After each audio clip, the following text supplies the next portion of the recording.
Ashes of love part 7 शुरुआत होती है रनी और जिमी से। अर्थ मॉडल के वहाँ से जाने के बाद जिमी रनी को क्वीन के बर्थडे बैंक्वेट में ना जाने का कारण पूछती है। रनी बताता है कि क्वीन उसकी बायोलॉजिकल मदर नहीं है और उसकी बायोलॉजिकल मदर एक सिंपल स्पिरिट थी, जिसके जाने के बाद क्वीन उसे अडॉप्ट कर लेती है। लेकिन हेवन थ्रोन के प्रति उसकी इनसिक्योरिटी के चलते उसका बिहेव रनी के जो प्रति है वो बदल जाता है। खैर, इसके बाद दोनों ब्रेकफास्ट करने जाते हैं, जहाँ जिमी उसके बर्थडे बैंक्वेट में जाने की सलाह देती है और रनियो भी उसकी सलाह मान लेता है और चला जाता है। हेवन में वो पहले कॉन्ग्लू से मिलता है, जो क्वीन के लिए गिफ्ट लेकर आई थी। दरअसल रनियो के लिए इसने तैयार करा था। यहाँ कॉन्ग्लू की आइडेंटिटी रिवील होती है, वो एक सैनिक के बेस में आई थी। दरअसल वो रनियो को काफ़ी ज़्यादा पसंद करती है, इसी वजह से उसके पास रुकी थी। और जिमी की बात करें तो वो मॉडल रील में अकेले होने की वजह से काफ़ी बोर होने लगती है, तो यानियो को बुला लेती है। पर जब उसे पता चलता है कि क्वीन के बर्थडे बैंक्वेट में स्पेशल स्पिरिचुअल वाइन्स तैयार की जा गई हैं और जिससे उसकी स्पिरिचुअल पावर काफ़ी ज़्यादा बढ़ सकती है, तो इस लालच में जिमी से फोर्स करती है और हेवन में चली जाती है। गेट पर जाने पर गार्ड्स उन्हें रोक लेते हैं कि उनके पास इनविटेशन नहीं है, लेकिन शुफंग की जो फ्योनिक्स फीदर है उसकी मदद से मैन हॉल में उन्हें एंट्री मिल जाती है। वहाँ सभी गॉड्स एक एक करके एंटर कर रहे थे। वाटर मोटर को देखकर जिमी को काफ़ी अपनापन सा महसूस होता है, इसीलिए वो यानियो से इनके बारे में काफ़ी कुछ पूछने लगती है। यानियो और रैट इमोर्टल एक दूसरे से पहले से मिले हुए थे, उन्हें कुछ प्लानिंग कर रखी थी और जिमी के कपड़ों पर वो एक चूहा डाल देते हैं। अब चूहे के प्रति जिमी का डर काफ़ी ज़्यादा गहरा था, वो चूहों से बहुत ज़्यादा डरती थी, इसी वजह से जोर जोर से चिल्लाने लगती है, जिसके कारण सभी की अटेंशन उसकी ओर आ जाती है। क्वीन उसके बालों में लगी हेयर पिन को निकाल देती है और उसे बड़ी हैरानी से देखने लगती है। एम्परर और वाटर इमोर्टल को उसके अंदर जीवन की एक तरह से छाया दिखाई देती है और वो कुछ देर के लिए हैरान रह जाते हैं, लेकिन रनी और शुफंग और मून इमोर्टल की रिक्वेस्ट के बाद उसे माफ़ कर दिया जाता है। इसके बाद जो बर्ड ट्राइब की क्वीन थी, जो हेड थी, उनका नाम था सुहेब, वो अपनी डांस परफॉर्मेंस देती है। क्वीन सुहेब को काफ़ी ज़्यादा पसंद करती है, इसी वजह से वो शुफंग के पास बैठाती है और एम्परर से उनकी जोड़ी की तारीफ़ करने लगती है।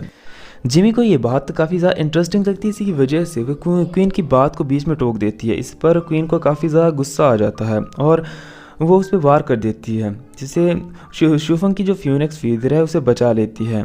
अब शुफंग उसकी माफ़ी की रिक्वेस्ट करने लगता है। इस मौके का फ़ायदा उठाकर यानियो जिमी को लेकर वहाँ से भाग जाता है। क्वीन बिजली और तूफान के देवताओं को उसके पीछे भेज देती है। शुफंग और रनियो भी उसके साथ चले जाते हैं और कहते हैं कि हम बाद में अपनी पनिशमेंट ले लेंगे, और वहाँ से जाते हैं ताकि जिमी को बचाया जा सके। शुफंग यानियो और जिमी के पास पहुँच जाता है और यानियो जानता था कि इस वक्त जिमी को कोई बचा सकता है तो वो सिर्फ शुफंग है, इसी वजह से वो जिमी को उसके पास छोड़कर वहाँ से चला जाता है। जिमी यहाँ शुफंग की फ्योनिक्स फीदर वापस करने की कोशिश करती है, पर शुफंग इसे वापस लेने से मना कर देता है और उसके बालों में लगा देता है। कहता है कि मेरे पास एक ही फ्योनिक्स फीदर थी, वो मैंने तुम्हें दे दी है, क्या तुम अब भी मेरी फीलिंग को नहीं समझे। इतने में रनियो चीफ फियोनी को लेकर वहाँ पे आ जाता है और उससे माफ़ी मांगने लगता है, क्योंकि इस बार जिमी को भगाने वाला रनियो था। इसके तुरंत बाद बिजली और तूफान के देवता वहाँ आ जाते थे, क्योंकि शुफंग के अंडर आते थे, इसी वजह से उसके कहने पर वापस भी चले जाते हैं। रनियो की उदारता देखकर जिमी कहती हैं कि आप मुझे बहुत अच्छे लगते हैं और आप मुझे बहुत पसंद है। तो रनियो भी कहता है कि मुझे भी आप बहुत पसंद है। शुफंग को ये बात बिल्कुल पसंद नहीं आती है, इसी वजह से रनियो को जिमी के बर्थ की सारी सच्चाई बता देता है जो वो जानता था, यानी कि तो तीनों सौतेले भाई बहन हैं। बट यहाँ एक और बात पता चलती है कि जिमी को पसंद नापसंद का कोई नॉलेज ही नहीं है, वो सभी को पसंद करती है। शुफंग वहाँ से ये कहकर चला जाता है कि वो आइंदा कभी जिमी से नहीं मिलेगा। क्वीन को जिमी पे बहुत ज़्यादा गुस्सा आ रहा था, लेकिन उन्हें शक जो है रैट इमोर्टल की इंटेंशन पे ज़्यादा होने लगता है। साथ ही यानियो के स्वर्ग में से उसे निकाल ले जाने का भी जिक्र करती है और उसे इन दोनों की इंटेंशंस में कुछ गड़बड़ी लगने लगती है। क्वीन मुझसे को इन्वेस्टिगेशन करने के लिए भेज देती है। वहाँ जिमी की आइडेंटिटी अब रिवील हो चुकी थी। चीफ फियोनी और बाकी चीफ अब इसकी हिफाजत करना उनके लिए काफ़ी मुश्किल होने वाला था। वो जिमी को उसके कमरे में बंद कर देते हैं। रात को जिमी अपने ड्रीम में एक अलग दुनिया में पहुंच जाती है, ये ताइशू था। ताइशू की काल्पनिक दुनिया थी जहाँ पर अक्सर इमोर्टल आके अपनी कल्टीवेशन किया करते थे, और एम्परर ने जिमी को यहाँ पे बुलाया था। वो जिमी से अपने और जीफन की मुलाकात के बारे में बताता है, और वो जिमी के टेस्ट लेने के लिए उसे वाटर लोटस उगाने की रिक्वेस्ट करता है, और जिमी वहाँ पर कई वाटर लोटस उगा देती है, जिसे एम्परर को लगता है कि जिमी उसकी बेटी है, क्योंकि एम्परर और जीफन का काफ़ी पहले एक लंबा अफेयर चला था। जिमी की रिक्वेस्ट पर एम्परर उसे 5000 साल की कल्टीवेशन ट्रांसफ़र कर देते हैं, और उसे शूफंग और रानियों से कोई भी रोमांटिक रिलेशन बिल्ड ना करने की सलाह देते हैं, और जिमी को वापस भेज देते हैं। नेक्स्ट में क्वीन को दिखाया जाता है, जो शूफंग से कारण पूछती है कि क्यों उसने जिमी कितनी ज़्यादा फिक्र करनी शुरू कर दी है और उसे अपना फ्यूनिक्स फीदर दिया है। शूफंग बताता है कि जिमी उसकी काफ़ी अच्छी दोस्त है और उसने कई बार उसकी जान बचाई है। क्वीन शूफंग को उनसे मिलने से मना कर देती है, पर शूफंग ये कहकर वहाँ से चला जाता है कि उसने ऑलरेडी चीफ जांग को ये प्रॉमिस कर दिया है कि वो कभी भी उससे नहीं मिलेगा। वाटर इमॉर्टल ने जब से जिमी को देखा था, उसे जीफन की काफ़ी ज़्यादा याद आ रही थी और इसी के बारे में सोच रहा था। तो इसी वजह से विंड इमॉर्टल उसके पास आती है और कहने लगती है कि आप एक बार उससे मिल क्यों नहीं आते। और नेक्स्ट में क्वीन का सीन दिखाया जाता है, जो शूफंग की बात से काफ़ी ज़्यादा गुस्सा थी। इसी वजह से फ्लोरल रियल्म की ओर जाने लगती है, जिसे रनियो देख लेता है। उसे क्वीन की इंटेंशन कुछ ठीक नहीं लगती है। इसी वजह से वो खुद तो कुछ कर नहीं सकता था, लेकिन एम्परर को इस बारे में बता देता है। क्योंकि जिमी उसकी अपनी बेटी थी, इसलिए एम्परर एडिक्ट जारी कर देता है कि उसे क्वीन से किसी इंपॉर्टेंट मुद्दे पर काफ़ी सीरियस बात करनी है और वो जल्दी से जल्दी उससे मिलने के लिए आए। वहाँ जिमी अपने सपने के बाद जब उसे 5000 साल की कल्टीवेशन मिली थी, अब यानिया को बुलाने की कोशिश करने लगती है, बट यानिया तो नहीं आता, लेकिन क्वीन वहाँ पे आ जाती है और उस पर अपनी पावर से वार करने लगती है। खैर वक्त रहते वाटर इमॉर्टल जिमी को बचा लेता है। इतने में रानियो भी वहाँ पर आ जाता है और क्वीन को एडिक्ट सुना देता है। इसी वजह से क्वीन को वापस जाना पड़ता है और वाटर इमॉर्टल जिमी की मदद करने लगता है। इतने में वहाँ पर यानियो भी पहुँच जाता है, या यूँ कहीं तो घसीटता हुआ आ जाता है। वाटर इमॉर्टल को लगता है कि यानियो यहाँ पर अपनी मर्ज़ी से आ जाता है, पर यानियो बताता है कि जिमी के बुलाने पर ही वो यहाँ पे आता है। इसी वजह से उसे यहाँ पे आना पड़ता है। वाटर इमॉर्टल समझ जाता है कि ये एक फ्रूट स्पिरिट नहीं है। अगर वो ऐसी होती तो वो वाटर मैजिक नहीं कर सकती थी। यानियो के कहने पर जिमी अब बारिश बुलाने की कोशिश करती है, लेकिन ज़्यादा फोर्स करने की वजह से वो नीचे गिर जाती है। लेकिन बारिश तो नहीं आती, लेकिन उसकी जगह पर बर्फ़ गिरने लगती है। जिमी बेहोश हो चुकी थी, इसी वजह से उसे वापस ले जाया जाता है। लेकिन वाटर इमॉर्टल चीफ जांग से अब कई सवाल पूछने लगता है। चीफ जांग अपनी ओथ के बारे में बताती है, इसी वजह से वो जिमी के बारे में कुछ भी नहीं बता सकती थी। इतने में वहाँ पर जिमी की तबीयत ख़राब होने लगती है। वाटर इमॉर्टल जब उसे चेक करते हैं तो उसे पता चलता है कि उसके अंदर काफ़ी स्ट्रॉन्ग यांग एनर्जी है और वो अपने वाटर मैजिक से जिमी को स्टेबलाइज करते हैं। और यहाँ हमें जिमी की ट्रू आइडेंटिटी का पता चलता है कि वो वाटर इमॉर्टल और जीफन की बेटी है। रानी उनकी ये बातें सुन लेता है और कुछ कहे बिना फ्लोरल रियल्म से चला जाता है। जिमी को जब ये पता चलता है कि वाटर इमॉर्टल उसके फादर हैं और फ्लोरल इमॉर्टल जीफन उसकी मदर हैं, तो वो एक पल के लिए तो उसे विश्वास नहीं होता है। वो खुद को नींद से जगाने की कोशिश करने लगती है, लेकिन चीफ जांग की कन्फर्मेशन के बाद उसे बिलीव हो जाता है। उसके लिए काफ़ी अजीब था, मतलब कल तक वो एक ऑर्फन ग्रेप स्पिरिट थी, लेकिन आज दो सुप्रीम इमॉर्टल उसके बाप होने का दावा कर रहे थे। जब जिमी के अंदर की यांग एनर्जी के बारे में पूछा जाता है तो एम्परर के बारे में सारी बातें बता देती है। एम्परर का नाम सुनते ही एलन काफ़ी गुस्सा हो जाती है। लियोलिन जब उनके 4000 साल पहले हुई घटनाओं के बारे में पूछने लगते हैं तो चीफ जांग और बाकी चीफ अपनी ओथ की वजह से तो कुछ बता नहीं पाते हैं। इसी वजह से मिस्टर हू लियोलिन को सारी घटनाएं बताने लगते हैं। यहाँ हमें फ्लोरल इमॉर्टल की जो दुख भरा पास्ट है उसे बताया जाता है कि जब एम्परर सेकंड प्रिंस हुआ करते थे तो उन्होंने किस तरह से जीफन को अपने प्यार में फांस लिया, लेकिन एम्परर ने थ्रोन को पाने के लालच में बर्ड ट्राइब की प्रिंसेस से शादी कर ली थी और जीफन का दिल टूट गया।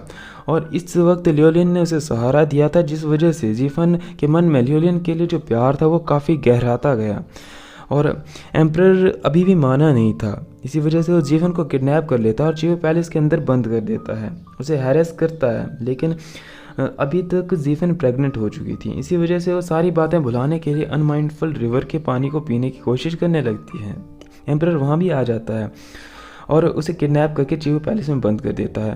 नींद में जीफन लियोलिन का नाम ले रही थी, इसी वजह से उसने लियोलिन और लिन शुई की शादी का एडिक्ट सुना दिया ताकि लियोलिन को जीफन से दूर किया जा सके। लियोलिन जब मना करता है शादी के बारे में तो ये बात जीफन सुन लेती है और वो लियोलिन के पीछे जाने लगती है, लेकिन अपनी पोजीशन पर खतरा देखकर क्वीन उसे मजबूर करती है कि वो थंडरस्टॉर्म में कूद जाए और वहाँ से कूदने के बाद जीफन सीधे फ्लोरल रील में गिर जाती है। चीफ पियोनी से मिलती है। वहाँ पर लियोलिन जब एम्परर से मना करके जीफन के पास आता है और अपने दिल की बात कहता है तो जीफन ये कह के चली जाती है कि वो एम्परर से प्यार करती है और हमेशा उसी से प्यार करती रहेगी। अब जीफन की बात कहने का रीज़न ये था कि जीफन के जो इंटरनल ऑर्गन्स हैं वो पूरी तरह से डैमेज हो चुके थे, जल चुके थे और उसके पास ज़्यादा लाइफ नहीं बची थी। इसी वजह से वो चाहती थी कि लियोलिन एक अच्छी ज़िंदगी जिए। और ये सुनने के बाद लियोलिन वहाँ से गुस्सा हो जाता है और वहाँ से जाने लगता है, पर मिस्टर हू फ्लोरल इमोर्टल की जो इंटेंशन है उसका वास्ता देते हुए उसे रोक लेता है। इसकी इंटेंशन थी, जीफन हमेशा शांति चाहती थी, इसी वजह से उसने जिमी की आइडेंटिटी को छुपाए रखा है। आपके बदला लेने से जीफन जिंदा नहीं हो जाएगी, सिर्फ फ्लोरल रील में तबाही के आसार बन सकते हैं। और वहाँ रेन्यू वापस अपने मेंशन में आ जाता है और काफ़ी खुश था कि जिमी उसकी फियोंसे है, पर चिंता इस बात की थी कि वाटर इमोर्टल और एम्परर और क्वीन के बीच जो नफ़रत का रिलेशन है वो काफ़ी ज़्यादा गहरा है। तो शूफंग और जिमी भी एक दूसरे को लाइक करते हैं, इसी वजह से वो शूफंग के लिए इस बार सेक्रीफाइस करने के लिए रेडी नहीं था और वो अब वाटर इमोर्टल को इम्प्रेस करने के लिए प्लानिंग करने लगता है। वहाँ एम्परर चीफ योनी के पास जाकर ये पूछने की कोशिश करने लगते हैं कि जिमी उसकी बेटी है या नहीं, पर पियोनी हर बार मना कर देती है। एम्परर वहाँ से ये कहकर चले जाते हैं कि वो एक दिन ये पता लगा कर रहेंगे कि जिमी उसकी बेटी है। इसके बाद हम जिमी को दिखाया जाता है जो पहली बार as a doctor of floral immortals के पास आती है और उससे बात करने लगती है। वहाँ चीफ पियोनी और ईलन से हमें की बातों से हमें पता चलता है कि जिमी की लाइफ का जो 10,000 साल है उसके भीतर उसे एक लव ट्रायल से होके गुजरना होगा, जो कि उसकी लाइफ का सबसे दर्द भरा मोमेंट होने वाला था। वहाँ लियोलिन को जब जिमी के भीतर एक अतिरिक्त सील के बारे में पता चलता है तो इस बारे में वो चीफ योनी से पूछने के लिए आता है। जीफन की जो इंटेंशन है इसके बारे में चीफ योनी कहती है कि उसे कुछ पता नहीं है, इसी वजह से वो कुछ नहीं बता पाती है। वो इस बारे में कुछ जानती ही नहीं है तो क्या बताएगी। वहाँ चीफ योलान रैट इमोर्टल के साथ जो रिवेंज की संधि हुई थी उसे तोड़ देती है क्योंकि उसने इसमें जिमी को इन्वॉल्व करा था। नेक्स्ट लियोलिन जिमी को लेकर अपने मेंशन में आ जाते हैं और जहाँ उन्हें रैट इमोर्टल मिलते हैं रानियो भी वहाँ आ जाता है और ऐसे प्रेजेंट करने लगता है कि जैसे लियोलिन को उसने देखा ही नहीं था और जिमी से बात करने लगता है। जिमी से उसकी इंगेजमेंट के बारे में बताता है और जिमी कहती है तो क्या हुआ, आप मेरे दोस्त हैं और आप हमेशा मुझे पसंद रहेंगे। रानियो कहता है कि वो भी उन्हें बहुत ज़्यादा पसंद करता है। इतने वाटर इमोर्टल उनके सामने आ जाते हैं और लियोलिन को ना पहचानने के लिए रानियो उससे माफ़ी मांगता है। वाटर इमोर्टल से माफ़ी मांगते हुए वो कहता है कि जिमी से वो बहुत ज़्यादा प्यार करता है, इसी वजह से उनकी बेटी से वो शादी नहीं कर पाएगा।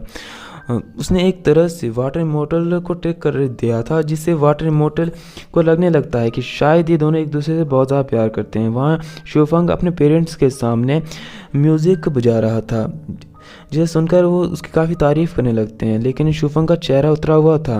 इतने में वहाँ पर वाटर इमोर्टल की एंट्री हो जाती है जो एम्परर के सामने जिमी के अंदर की 5,000 साल की कल्टीवेशन को वापस लेने के लिए कहते हैं और जिमी को अपनी बेटी अनाउंस कर देते हैं। ये सुनने के बाद शूफंग के चेहरे का रंग बदल जाता है। क्वीन लियोलिन की बात को अपोज करते हुए कहने लगती है कि ये आपकी बेटी कैसे हो सकती है, ये तो एक ग्रेव स्पिरिट है। लियोलिन कहता है कि जीफन ने जन्म के वक्त ही इसकी ओरिजिनल आइडेंटिटी को सप्रेस कर दिया था।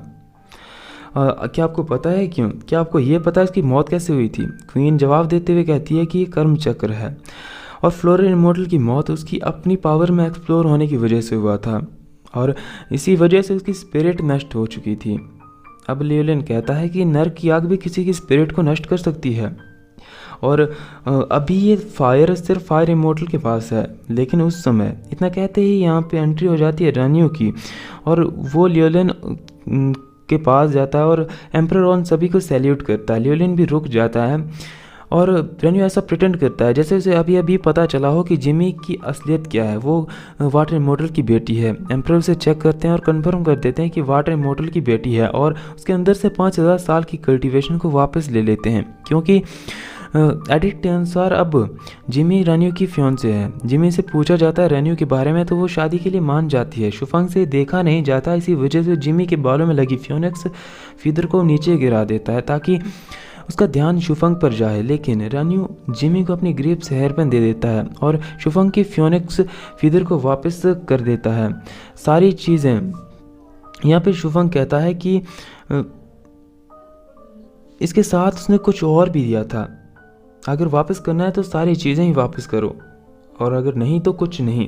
शुफंग को अपने दिल की बात कर रहा था, लेकिन जिमी को उसके 1000 साल की कल्टीवेशन की याद आती है। इसी वजह से वो झट से हेयरपिन ले लेती है।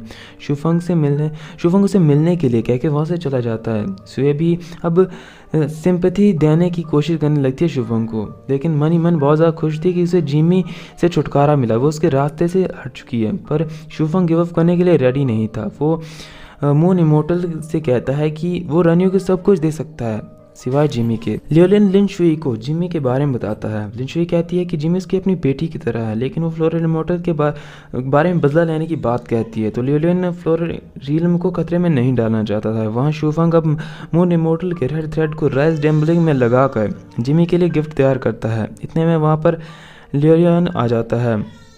रैट इमोर्टल और वाटर इमोर्टल पर उसने जासूसी करनी शुरू कर दी थी, पर शुफंग वाटर इमोर्टल को शक के दायरे से बाहर रखते हैं। नेक्स्ट रैट इमोर्टल और वाटर इमोर्टल को दिखाया जाता है जो कि चेस खेल रहे थे। यहाँ पर रैट इमोर्टल वाटर इमोर्टल को अपने साथ मिलाना चाहता था ताकि हेवन एम्परर और क्वीन के कारनामों की सज़ा उन्हें दी जा सके, लेकिन वाटर इमोर्टल मना कर देते हैं। वहाँ सुइए क्वीन के पास जाती है। क्वीन रेन्यू की बढ़ती ताकत से परेशान थी, इसी वजह से सुइए और शुफंग की शादी कराना चाहती थी, पर शुफंग अभी भी जिमी को के मुँह से बाहर नहीं आया था। इतने में शुफंग वहाँ आ जाता है। क्वीन के कहने पर शुए छुप जाती है। क्वीन शुफंग से उसकी और शुए की शादी की बात करती है, पर शुफंग साफ मना करते हुए कहता है कि शादी के लिए उसकी उम्र काफ़ी कम है। और रही बात जिमी और रेन्यू की, तो उसका मानना था कि इंसान को उसके साथ शादी करनी चाहिए, उसके साथ ज़िंदगी बितानी चाहिए जिसे वो पसंद करता हो। पावर के लिए वो अपने प्यार को सेक्रीफाइस करने वालों में से नहीं है। वह हेवन एम्परर लियोलिन से बात करने के लिए पहुंच जाता है, जहां पर एम्परर बताता है कि ज़िफन उसका ट्रू लव थी और लियोलिन को इस बात पे काफ़ी ज़्यादा गुस्सा आ रहा था, लेकिन अगर वो कोई एक्शन उठाता तो पूरा का पूरा फ्लोरल रियल्म खतरे में पड़ सकता था। इसी वजह से वो गुस्से में वहाँ से चला जाता है। एम्परर लियोलिन की काफ़ी रिस्पेक्ट करता था, इसी वजह से उसे खतरे में पड़ता नहीं देखना चाहता था। वहाँ अब हमें रानी को दिखाया जाता है जो जिमी को 4000 साल पुराना एग्रीमेंट दिखाता है और साथ ही जिमी को उस पर अपना नाम लिखने के लिए भी कहता है। अब रेनी और जिमी काफ़ी फॉर्मल बातें करते हैं। रेनी उसे अपना बीस्ट ऑफ ड्रीम गिफ्ट कर देता है और साथ में रात को नाइट जो स्टार व्यू है उसे देखने के लिए इनवाइट करता है। वहाँ यानियो भी स्वर्ग में एंट्री कर जाता है, जिसे पूजन एक तरह से देख लेता है और उसका पीछा करने लगता है। रैट इमोर्टल वक्त रहते पूजन को डिस्ट्रैक्ट कर देता है और यानियो को अपने रूम में ले जाता है। रूम चेक करने के बाद रैट फेरी को पता चलता है कि उसके सीक्रेट लेटर्स जो कि उसने लिखे थे वो गायब हो चुके हैं और अब वो खतरे में पड़ने वाला है। वो समझ जाता है कि नियरली वो एक्सपोज हो जाएगा और शुफंग ने पूरी अरेंजमेंट कर ली थी ताकि जिमी से मिला जा सके। इतने में यानियो की खबर मिलती है, इसी वजह से वो जिमी के लिए जो गिफ्ट तैयार किया था उसे सेविक के हाथों जिमी को भिजवा देता है। इस मैटर में रेन्यू से डिस्कस करने के लिए चला जाता है। वहाँ जिमी को याद आता है कि रात को शुफंग ने उसे मिलने के लिए बुलाया था, इसी वजह से वो वहाँ जाने लगती है, लेकिन बीस्ट ऑफ ड्रीम उसे और कहीं और ले जाने की कोशिश करता है। इतने में शॉन्ची पैलेस के बाहर शुफंग का जो दोस्त है, जो उसका सर्वेंट है, वो आ जाता है। वो पर्सनली जिमी को शुफंग का गिफ्ट देना चाहता था, लेकिन कोंगलू नहीं मानती, तो उसे कोंगलू के हाथों वो गिफ्ट देना पड़ता है। कोंगलू इस गिफ्ट को डायरेक्टली जिमी के पास ले जाती है, जिसमें राइस डम्बलिंग था और उसके साथ मून इमोर्टल का मैरिज थ्रेड था, लेकिन कोंगलू उस रेड थ्रेड को निकाल देती है। साथ ही जिमी को समझाती है कि अब उसकी मैरिज रेन्यू से होने वाली है, इसी वजह से वो इस तरह की चीज़ें एक्सेप्ट ना करे। जिमी भी वहाँ बैठकर राइस डम्बलिंग का आनंद ले रही थी। इनमें में यानियो की एंट्री हो जाती है और जिमी से काफ़ी अच्छे से बात करते हैं, क्योंकि वो दोनों काफ़ी अच्छे दोस्त थे। लेकिन शुफंग और रानियों की सस्पेक्ट लिस्ट में होने की वजह से वो उस पर हमला कर देते हैं। वो देखना चाहते थे कि यानियो कितने स्ट्रॉन्ग वाटर मैजिक का यूज़ कर सकता है, और वाकई में उसकी कल्टीवेशन अमेजिंग थी। इतने में वहाँ पे रैट इमोर्टल आ जाता है जो कि फायर बॉल का यूज़ करता है, और वो फायर बॉल बिल्कुल सिमिलर था उस फायर बॉल से जिसका यूज़ निर्वाणा वाले दिन रानियों पर हुआ था। रैट फेयरी पकड़ा जाता है, लेकिन वो यानियों को वहाँ से भगाने में कामयाब हो जाता है। अब रैट इमोर्टल उसी प्लेस में ले जाया जाता है जहाँ पर वो रहा करता था। वो जैसे पैलेस के अंदर पहुँचते हैं, पैलेस में एक काला साया बाहर निकलता था। रैट इमोर्टल ने बर्ड ट्राइब के बारे में जितनी भी जानकारी इकट्ठी कर रखी थी वो यानियों को सौंप के वहाँ से उसे अंडरग्राउंड कर देते हैं। रैट इमोर्टल को एम्पर के सामने पेश कर दिया जाता है, जहाँ रैट इमोर्टल को एम्पर के सामने पेश किया जाता है, जहां पर वो अपने क्राइम को कन्फेस कर लेता है। पर क्वीन इसे किसी तरह से वाटर इमोर्टल और रनिंग के साथ लिंक करना चाहती थी। इसी वजह से वो रैट इमोर्टल के रूम से मिले सारे लेटर्स और मैजिक स्क्रिप्शंस को उसके सामने पेश कर देती है, जिसमें वाटर इमोर्टल को चेस के लिए आमंत्रण और एक बहुत ही स्ट्रॉन्ग वाटर मैजिक की स्क्रिप्शन थी। इसी आधार पर वाटर इमोर्टल को बुलाया जाता है। ये बातें तो वाटर मैजिक की थी। अब बारी आती है फायरबॉल की, जिसे सिर्फ 3 लोग ही यूज़ कर सकते हैं और बना सकते हैं, एम्परर, क्वीन और शुफंग। और इस पर क्वीन भड़क जाती है, पर रैट इमोर्टल फेयरली बात करने लगता है। वो क्वीन के द्वारा अपनी पावर का किस तरह से गलत प्रयोग किया गया है वो बिना डरे कहने लगता है, और कई इमोर्टल और फेयरीज को उसने मारा है ये बात भी वो कहता है। साथ ही फ्लोरल रील्म और बर्ड ट्राइब के बीच हुए झगड़े के बारे में बता देता है, जिसे सॉल्व करने के लिए क्वीन ने हेवन की 8 ग्रैनरीज को ओपन करा था ताकि बर्ड ट्राइब की हेल्प की जा सके। ये बातें एम्परर की जानकारी के बिना हुई थी। इसी वजह से क्वीन एम्परर से माफ़ी मांगती है, पर जैसे ही सूली की बात का जिक्र होता है एम्परर और क्वीन के चेहरे के रंग बदल जाते हैं और वो रैट इमोर्टल को चुप करवा देते हैं। एम्परर उसकी स्पिरिट को नष्ट कर देते हैं। ये बातें देखकर ल्यूलियन को बहुत ज़्यादा गुस्सा आ जाता है। एम्परर अब रानी और जिमी की शादी की बात करते हैं, पर ल्यूलियन ये कहकर टाल देते हैं कि मुझे डर है कि जिमी आपके लिए सूटेबल नहीं है। वो अभी एक सिंपल सी फेयरी है और रॉयल फैमिली के रेपुटेशन को सूट नहीं करेगी। रानी वाटर इमोर्टल की बात की रिस्पेक्ट करता है और जिमी का वेट करने के लिए रेडी था।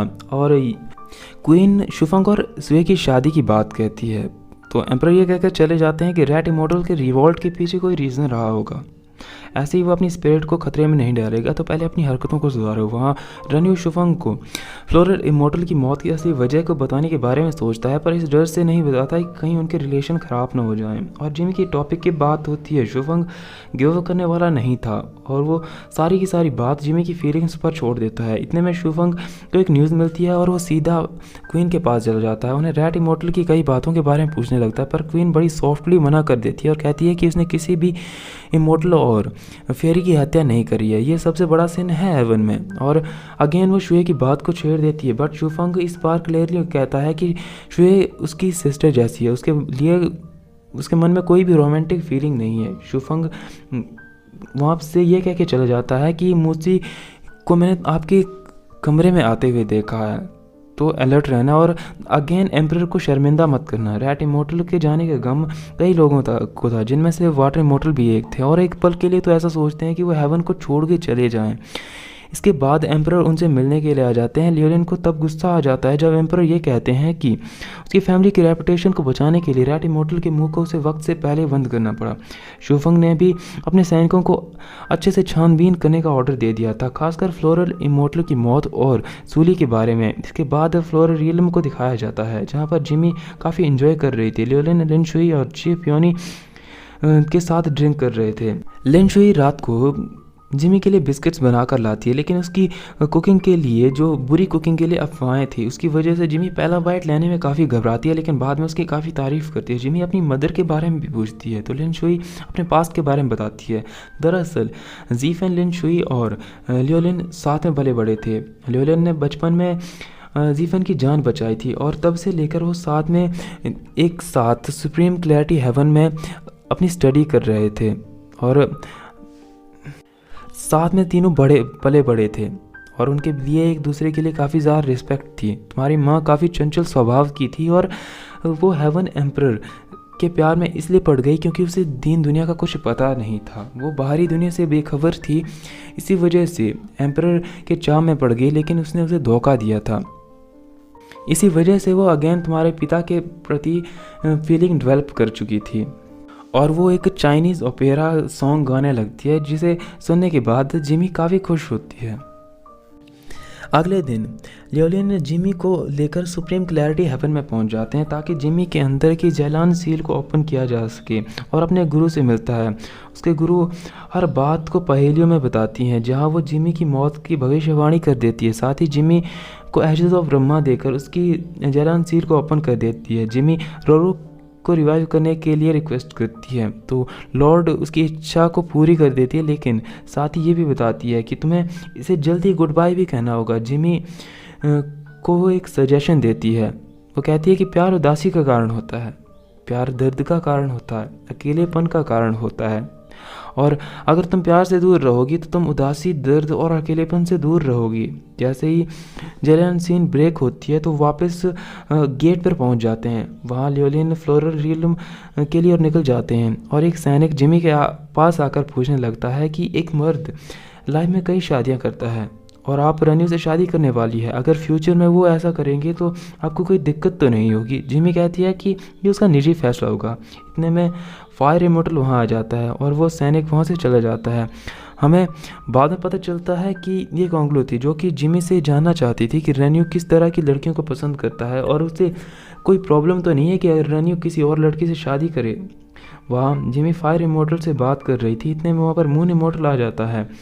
क्योंकि शूफंग की तबीयत ख़राब थी, इसी वजह से दोनों शूफंग को चिव पैलेस में ले जाते हैं, जहाँ जिमी उसके लिए नाइट रत्ना उगाती है और शूफंग की काफ़ी ज़्यादा केयर करने लगती हैं। हालांकि शूफंग ज़्यादा एक्टिंग कर रहा था कि उसकी बॉडी में पेन हो रहा है, तो जिमी रात भर वहाँ पे रुक जाती है। और अगले दिन मॉर्निंग में हमें पता चलता है कि जिमी ने रात को 5 बार नाइट रत्ना बनाया था ताकि शूफंग को हील करा जा सके। इसके बाद वो वहाँ से चली जाती है और शूफंग को विश्वास हो जाता है कि जिमी अभी भी उसे पसंद करती है। वहाँ फ्लोरल रील में जिमी बीस्ट ऑफ ड्रीम को मरने की एक्टिंग सिखाती है, जिसे देखकर रेन्यू भी एक वक्त के लिए धोखा खा जाता है। वाटर इमोर्टल उसके पास आता है और जिमी को रात के बारे में पूछता है, तो रेन्यू जवाब देता है कि जिमी मून इमोर्टल के साथ चाइनीज़ ओपेरा सुनने के लिए गई थी, और जिमी भी उसकी हाँ में हाँ मिलाती है। इसके बाद जो रानी वहाँ से चला जाता है। वाटर इमोर्टल जिमी को चिव पैलेस में ना जाने के लिए कहता है, पर जिमी कहती है कि शूफंग सिर्फ मेरा दोस्त है। वहाँ एम्परर को डीमंस की आपसी लड़ाई की न्यूज़ मिलती है, इसी वजह से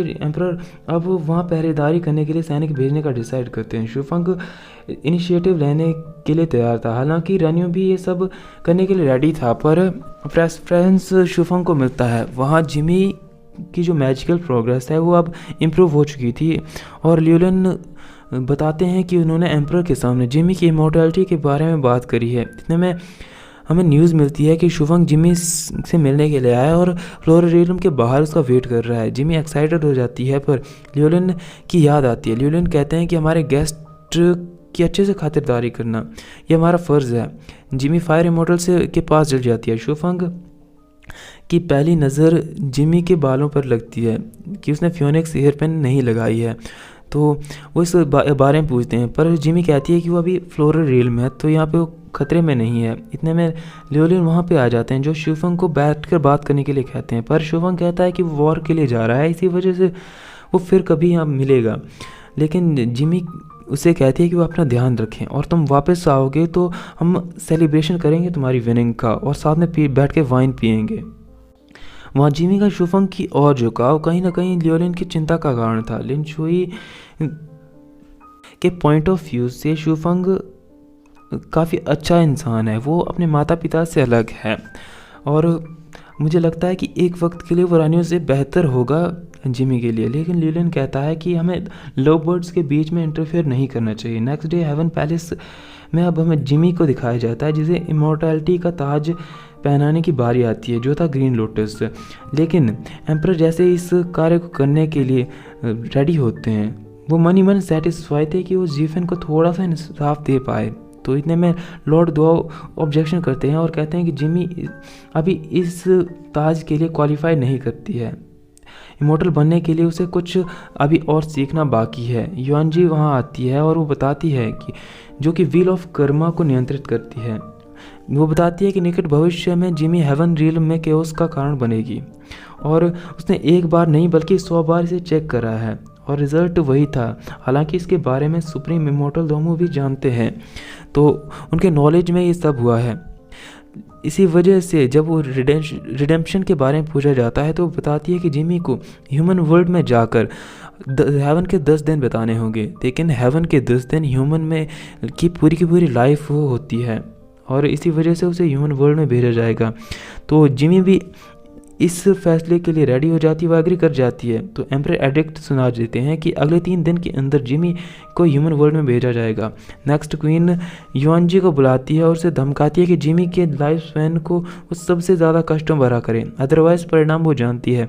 युआनजी को उसकी बात माननी पड़ती है और वो तुरंत वहाँ से चली जाती है। बाद में शुफंग उसे बुलाता है और जो चाहता था कि जिमी को 7 दुखों का एहसास हो, लेकिन सबसे ज़्यादा उसे हार्ट ब्रोकन का एहसास होना चाहिए। युआनजी जिमी की लाइफ को एक मेडिसिन सेंट के तौर पर निर्धारित करती है और उसे हॉली हीलर ट्राइब में बिलोंग करने के लिए रेडी हो जाती है और पूरी लाइफ उसे अकेला रहना होगा। जिमी के अर्थ पर जाने की वजह से सभी उदास थे और मानव जीवन के दुखों से वो भली भांति अवगत थे। जिमी कहती है कि वो चिंता ना करे। नेक्स्ट वो च्यू पैलेस के गार्डन में एक वाइन जार को छिपा रही थी ताकि जब शुफंग वापस आए तो वो इसे एंजॉय कर सके। इतने में वहाँ पर लियोतियन आ जाता है जो जिमी को इमोर्टल कह के सम्मान देता है और उसकी मदद करने लगता है। वहाँ डीमन रीजन की सिचुएशन नॉर्मल हो चुकी थी। इसी वजह से शुफंग पूजन को सारी कमान सौंप कर एम्पर को रिपोर्ट करने के लिए चला जाता है। वहाँ जिमी भी सभी से विदा लेती है। शूहे उसे अलविदा कहती है और मन ही मन काफ़ी खुश थी कि अब वो उसके रास्ते से हटने वाली थी, क्योंकि उसने अर्थ पर जिमी को मारने की प्लानिंग कर रखी थी। जिमी व्हील ऑफ कर्मा में एंटर कर जाती है। जिमी शुफंग जैसे ही हेवन में पहुंचता है उसे लियोयान से पता चलता है कि डीमन रीजन की बैटल एक ट्रैप थी। दरअसल क्वीन जिमी को अर्थ पे मारने की प्लानिंग करना चाहती थी। शुफंग अपनी मदर से मिलने के लिए दौड़ता है, लेकिन गेट कीपर से अंदर जाने नहीं देता है, इसलिए वो दौड़ते हुए व्हील ऑफ कर्मा में एंटर कर जाता है। उसके तुरंत पीछे शुए भी जंप कर जाती है और मून इमॉर्टल लियोयान को धक्का दे देता है। वो भी अब एंटर कर जाते हैं और युआनजी क्वीन को इंश्योर करती है कि वो शुफंग और शुए की लाइफ को अपर क्लास में रखेगी और यहाँ से अब जिमी और शुफंग का एक नया जन्म स्टार्ट होता है ह्यूमन में वर्ल्ड में, एक नई यात्रा। और इसके साथ यहाँ पे पार्ट समाप्त हो जाता है। नेक्स्ट पार्ट के लिए चैनल को सब्सक्राइब और वीडियो को लाइक ज़रूर कर देना।